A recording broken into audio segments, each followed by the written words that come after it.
Good morning बच्चों। आज मैं सोशल साइंस के अंतर्गत नागरिक शास्त्र से रिलेटेड एक लेसन पढ़ाऊँगी, जाति, धर्म एवं लैंगिक मसले। हमारे देश में ये मसला जो है बहुत ही भयंकर रूप है इसका। तो इस मतलब जाति, विभिन्न प्रकार के जाति के लोग हमारे देश में रहते हैं, विभिन्न तरह के धर्म के लोग रहते हैं, और लैंगिक मसले यानी लिंग, ठीक ना, महिलाओं और पुरुषों में क्या समानता है उसके विषय में आज हम लोग पढ़ेंगे।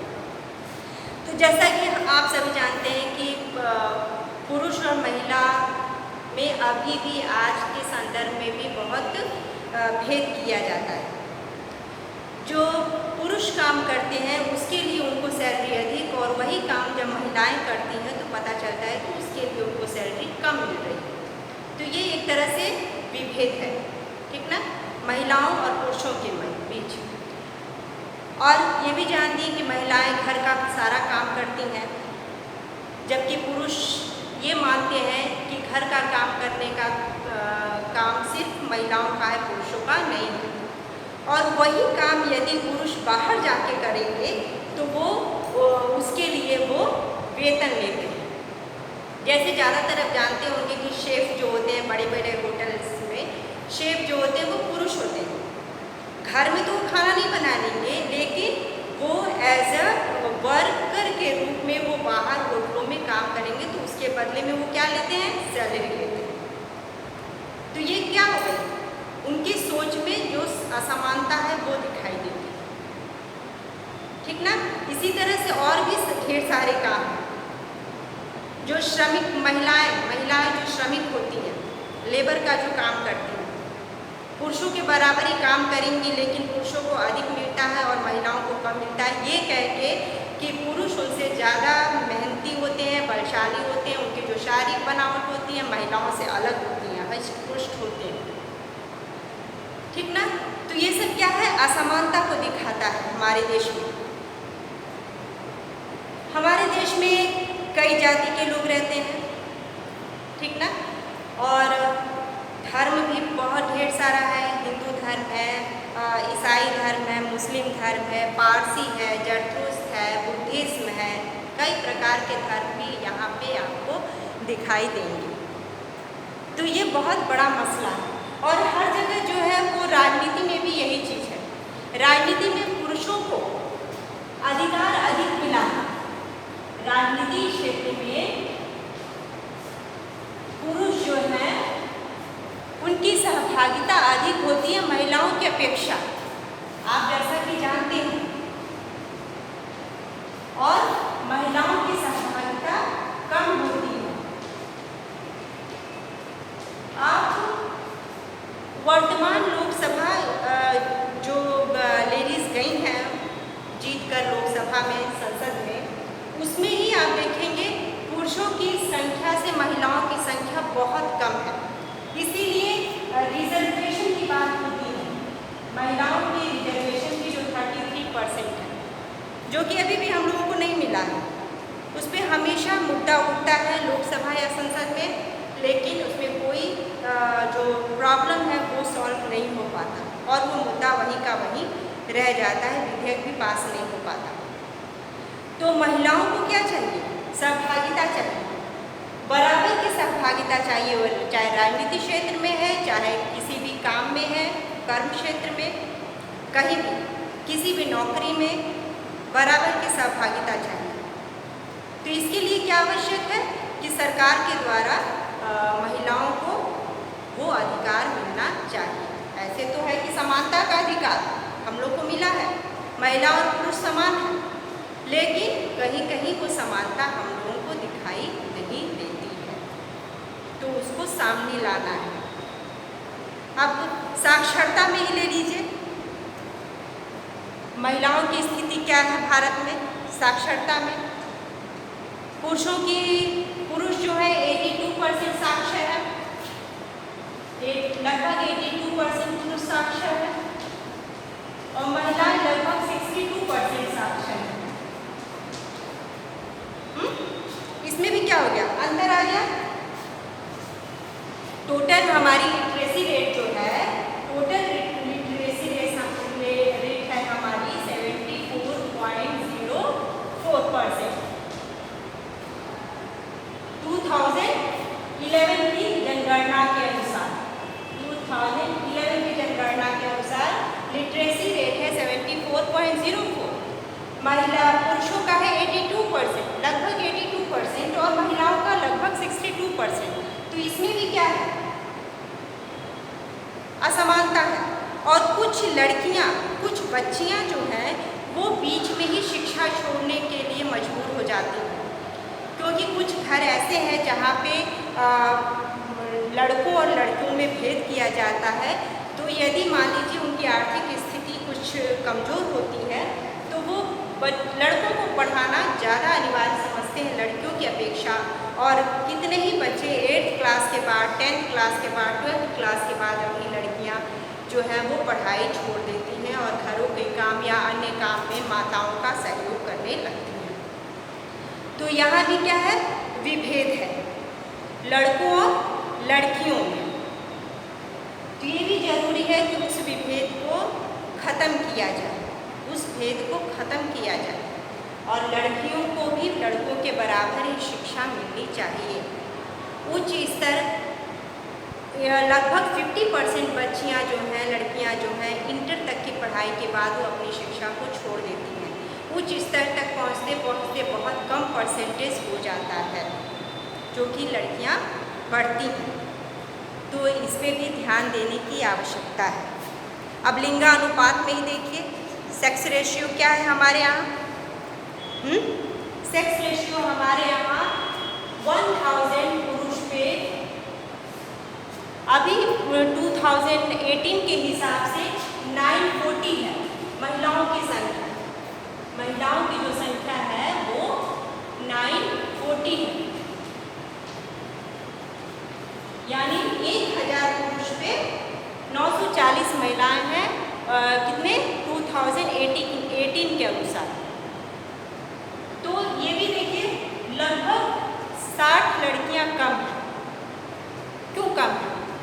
क्योंकि यहाँ भी लड़कियों के साथ भेद किया जाता है, अभी भी कन्या भ्रूण हत्या होता है, अभी भी लड़कियों को जन्म लेते ही मार दिया जाता है या कहीं छोड़ दिया जाता है या फेंक दिया जाता है।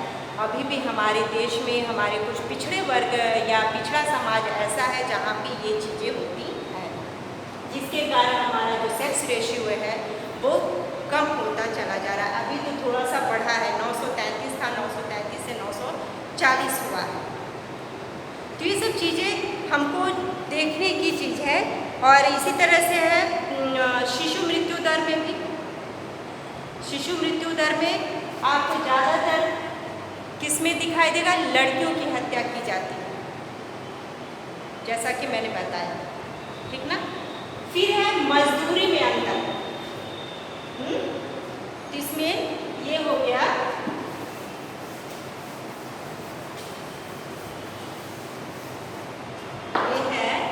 महिलाओं की, भारत में महिलाओं की स्थिति, भारत में महिलाओं की स्थिति। महिलाओं की स्थिति में सबसे पहले शिक्षा के क्षेत्र में महिलाओं की स्थिति मैंने बताया, शिक्षा के क्षेत्र में। फिर है मजदूरी के संदर्भ में, मजदूरी के संदर्भ में ये भी मैंने बताया है कि जो पुरुषों और महिलाओं में जो शारीरिक असमानता होती है उसका भी फर्क बहुत पड़ता है। उसकी वजह से जो काम पुरुष करते हैं वही महिलाएं करती, तो महिलाओं को मजदूरी कम दी जाती है, वेजेस कम दी जाती है, और पुरुषों को कुछ अंतर होता है, ज़्यादा दी जाती है, ठीक ना। फिर शिशु मृत्यु दर है, शिशु मृत्यु दर, इसमें भी लड़कियों की संख्या ज़्यादा है लड़कों की अपेक्षा। इसके अलावा है कि महिलाओं के विरुद्ध क्रूरता, क्रूरता का मतलब मतलब कि महिलाओं का जो शोषण किया जाता है, ठीक ना। आप लोग बहुत पढ़ते होंगे, न्यूज़पेपर वगैरह में, न्यूज़ में देखते होंगे कि महिलाओं के प्रति क्या क्रूरता की जाती है, और वो क्रूरता करने वाले कौन लोग होते हैं? महिलाओं के प्रति क्रूरता, वो क्रूरता कौन करते हैं? हमारे समाज के लोग करते हैं, पुरुष करते हैं, और यहाँ तक कि महिलाएं भी महिलाओं का करती हैं। ये भी चीज़ है, महिलाएं भी महिलाओं का शोषण करती हैं। या रेप स्कैंडल हो गया, छोटी छोटी बच्चियों का किया जाता है। इससे ये पता चलता है कि हमारे समाज के पुरुषों का मानसिक स्थिति क्या, पुरुषों की जो मानसिक स्थिति है वो कैसी है, मानसिक विकार उनके अंदर है, जो कि वहशियाना हरकत करने के लिए मजबूर होते हैं। ऐसे लोगों की इलाज की आवश्यकता होती है, मनोचिकित्सक के पास इलाज की आवश्यकता होती है, जो छोटे छोटे बच्चियों का रेप करते हैं। ये हमारे समाज में, हमारे देश में दिन ब दिन बढ़ता चला जा रहा है। निर्भया कांड इतना बड़ा कांड था, लेकिन उस निर्भया कांड के बाद भी कई निर्भया कांड हुए। ये नहीं कि उसी के बाद से सब समाप्त हो गया, उसके बाद लाखों की संख्या में हुआ, हजारों की संख्या में हुआ। चाहे इसके प्रति आप कितना भी आंदोलन कर लीजिए, कितना भी नए नए कानून ले आइए, लेकिन जब तक पुरुषों की सोच में परिवर्तन नहीं होगा, मानसिक जो सोच होगा वो कुछ नहीं होगा, तब तक हमारे देश की महिलाएं जो हैं या बच्चियां जो हैं वो सुरक्षित नहीं।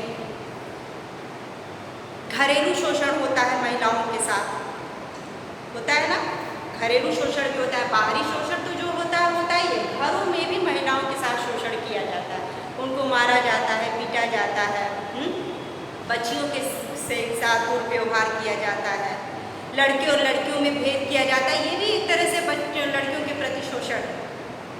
तो ये भी जानने की बहुत आवश्यकता है कि इसको कैसे समाप्त किया जाए, कैसे कम किया जाए।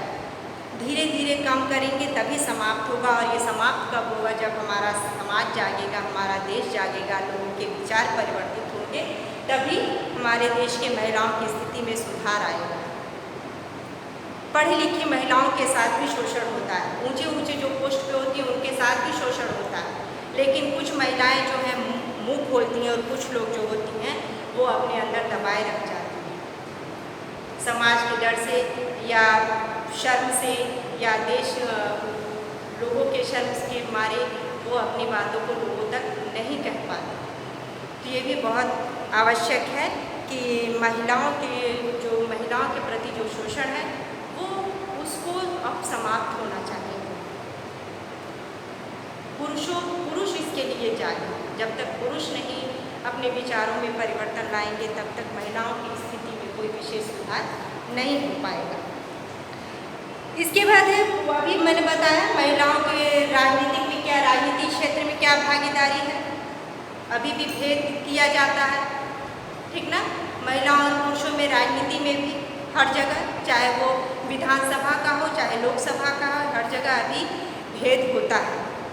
तो ये सब चीज़ें जो हैं तो अब राजनीति के संदर्भ में भी महिलाओं के साथ जो भेद होता है उसको भी समाप्त होना चाहिए, और पुरुषों के बराबर राजनीति में भी महिलाओं की भागीदारी होनी चाहिए, उनको भी ऊंचे ऊंचे पोस्ट देने चाहिए, ठीक ना, क्योंकि जो भी दल होते हैं वो पुरुषों को अधिक महत्व देते हैं महिलाओं की अपेक्षा। उस दल पार्टी के अध्यक्ष भी पुरुष ही होंगे, प्रधानमंत्री भी पुरुष बन जाते हैं, तो महिलाओं को आगे करना पड़ेगा। यदि राजनीति के क्षेत्र में महिलाओं की सहभागिता चाहिए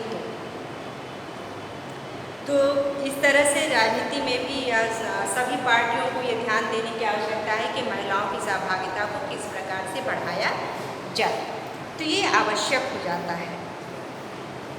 अब जो हमारा राजनीति है वो ज़्यादातर धर्म और सांप्रदायिकता के बल पे चलता है। धर्म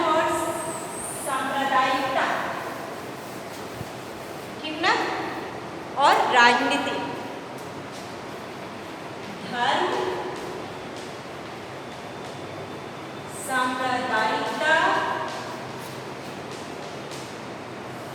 और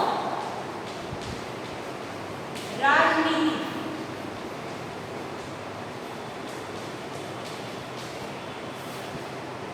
राजनीति में इन दोनों का बहुत महत्व है, धर्म और संप्रदाय का।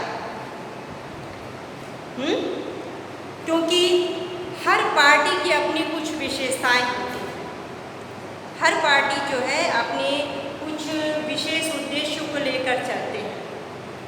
कुछ पार्टियां धर्म और जाति के नाम पर इलेक्शन लड़ने लगती हैं ना, तो इससे जो राजनीति में जो भागीदारी हो जाती है या राजनीति जो है वो थोड़ा सा अलग तरीके का हो जाता है। जबकि ये कहा जाता है कि राजनीति ऐसी चीज़ है, हमारे देश की राजनीति तो और लोकतंत्रात्मक है। लोगों की सहभागिता होनी चाहिए, हर धर्म के लोगों की, हर जाति के लोगों की, तभी ये क्या होता है, लोकतंत्र बनता है। इसमें किसी विशेष पार्टी की सहभागिता नहीं हो, किसी विशेष धर्म या किसी विशेष संप्रदाय या किसी विशेष जाति की सहभागिता नहीं होनी चाहिए। अब जैसे आप भाजपा का उदाहरण ले सकते हैं, हिंदुत्व को बढ़ावा देता है। कहने को तो ये है कि उसकी सरकार है वो पूरे धर्म को लेकर चलती है, लेकिन कहीं ना कहीं हिंदुत्व को है थोड़ा सा बढ़ावा देने का। फिर इसी तरह से बसपा ले लीजिए, बसपा जो है वो दलित वर्ग को लेकर चलती है, साथ में ब्राह्मण समाज को भी कभी कभी उसमें अपने मतलब कि काम को आगे करवाने के लिए या निकलवाने के लिए ब्राह्मण समाज भी उसमें प्रवेश कर जाता है।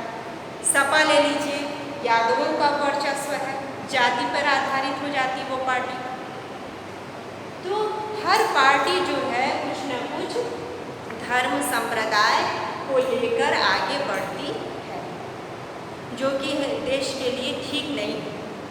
वर्तमान में हमारे देश के लिए ये चीज़ें ठीक नहीं है। राजनीति में सभी की सहभागिता होनी चाहिए, हर धर्म के लोग, हर जाति के लोग, हर संप्रदाय के लोगों की उसमें सहभागिता होनी चाहिए। तो ये आवश्यक है। फिर आप इसमें ये भी देखेंगे कि कुछ कट्टरपंथी जो लोग होते हैं, किसी किसी पार्टी में कट्टरपंथी लोग भी होते हैं।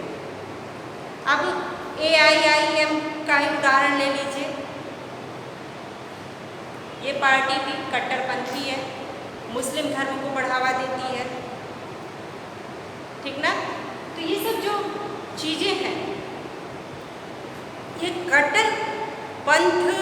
कट्टरपंथी तत्व है उसको समाप्त होना चाहिए। सबको पोलाइट होना चाहिए, लोकशीलता होनी चाहिए, हर सबका प्रवेश होना चाहिए, चाहे कोई भी पार्टी हो, चाहे मुस्लिम पार्टी हो, हिंदू पार्टी हो, कोई भी पार्टी हो, सबका उसमें प्रवेश होना चाहिए, तभी लोकतंत्र को बढ़ावा मिलता है।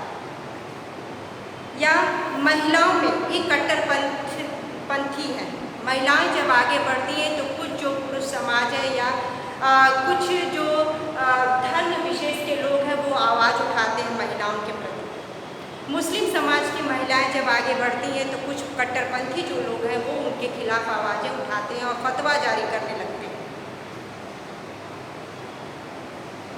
तो ये अच्छी चीज़ नहीं है। जो लड़कियां या महिलाएं आगे बढ़ रही हैं उनको प्रोत्साहित करना चाहिए आगे बढ़ने के लिए, ये आवश्यक है। तो बच्चों, आज हम इतना ही पढ़ाएंगे आपको, इसके और डिटेल में हम लोग नेक्स्ट क्लास में जाएंगे और आप इस लेसन को पढ़े रहिएगा। और इसके पहले जो हम लोगों ने लेसन पढ़ा था कृषि, उसमें एक पॉइंट था हरित क्रांति और श्वेत क्रांति, उसको भी आप पढ़ लीजिएगा। ये आप पढ़े हैं। हरित क्रांति किससे संबंधित है? कृषि में के क्षेत्र में खाद्यान्न में वृद्धि से संबंधित है। आप जानते हैं 60 के दशक में शुरू हुआ था, 1966 में M स्वामीनाथन थे हमारे देश में इसके जनक, हरित क्रांति को बढ़ावा देने वाले, उन्होंने इसकी शुरुआत की थी। इसी तरह से श्वेत क्रांति हुई थी दुग्ध व्यवसाय में, डेयरी उद्योग में श्वेत क्रांति हुई थी, जिससे कि भारत में दूध के उत्पादन में बहुत तेज़ी से वृद्धि हुई थी। भारत वर्तमान में दुग्ध उत्पादन में पहले नंबर पे है। तो श्वेत क्रांति और हरित क्रांति के विषय में भी डिटेल में पढ़ लीजिएगा, इसकी क्या विशेषताएं हैं। ये क्यों शुरू किया गया? जैसा कि आप जानते हैं खाद्यान्न में बढ़ोतरी के लिए, विशेष रूप से चावल और गेहूँ के उत्पादन में। तो इसके विषय में आप लोग पढ़ लीजिएगा, क्योंकि आप ऑलरेडी इसको पढ़े हुए हैं। इसे थोड़ा सा रिवीजन करने की आवश्यकता है, तो स्वयं से इसे पढ़िएगा। और इतने में जो मैंने आज पढ़ा है, जो नहीं समझ में आता है, तो व्हाट्सएप के माध्यम से मुझसे पूछिएगा। तो आप घर में रहिए, सुरक्षित रहिए। ठीक है बच्चों, धन्यवाद।